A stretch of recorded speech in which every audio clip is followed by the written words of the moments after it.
So my favorite compound pressing movement is the dips.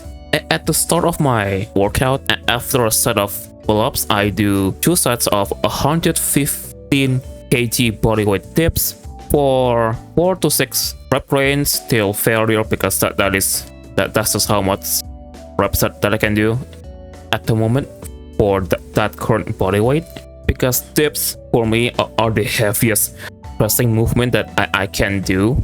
So that's why I have them at the start, because if I do them at the end where I do other pressing movement first, then I would barely get any reps. So how I do dips are, okay, here's the cue.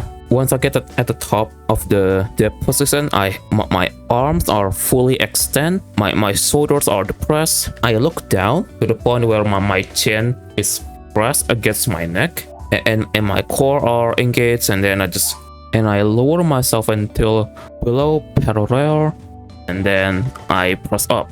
Bonus points if you pause at the bottom for like a second, so that you're making sure that you're not just bouncing around. When I first start doing it, is pretty much the same principle when I do negative pull-ups.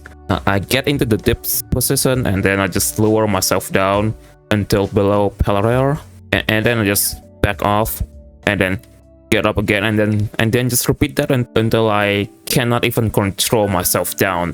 So pretty much the same as I were to train for negative pull-ups. So in the video, you probably just see me when I was like much lighter doing negative dips, and then another video of me when I am like 125 kg just doing negative dips. And how I will program it is like either the first movement or the second movement after I train for negative pull-ups.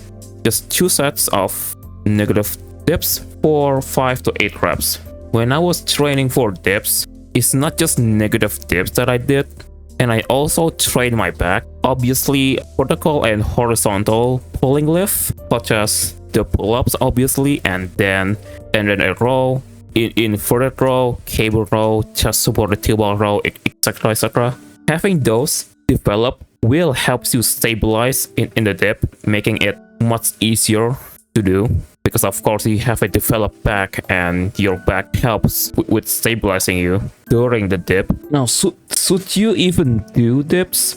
I'll say yes, only if you can do them below parallel. If not, then you're just missing out on the more range of motion, where your triceps and chest are more stretched. If your shoulders hurts when you go lower than parallel, then you can just go back to a negative dips, and then just spend more time at the bottom, so that your body gets used to it during the lift. At least in my experience, I'm not an expert or I'm not a doctor or anything. It's just that most people are capable of being in that deep position. So if you just keep that portion, you're just training the top of the lift, and you won't even get stronger at the bottom, which is probably why your shoulders hurts when you lower yourself down, and then you vilify the lift, and that's the reason why you vilify the lift, because you're missing out on the most important part of the lift, which is the bottom part. Do dips below parallel, aka ATG dips. What makes dips even more fantastic is that it is obviously a bodyweight lift. So if you have a calisthenics park nearby, you can easily do them. And if your decline gymnastic rings push-ups starting to feel easy and you don't have any weights to add into your dip belt, you can do dips first, and then your push-ups will be much more challenging to do. And arguably, if you can do weighted dips at the gym, you look really strong doing them because of that one clip. You are adding weight to your body by a chain hanging from your dick to do an exercise that people can't do with the weight hanging from their bone. Ascend the ladder and dip your 90-pound nutsack into Earth's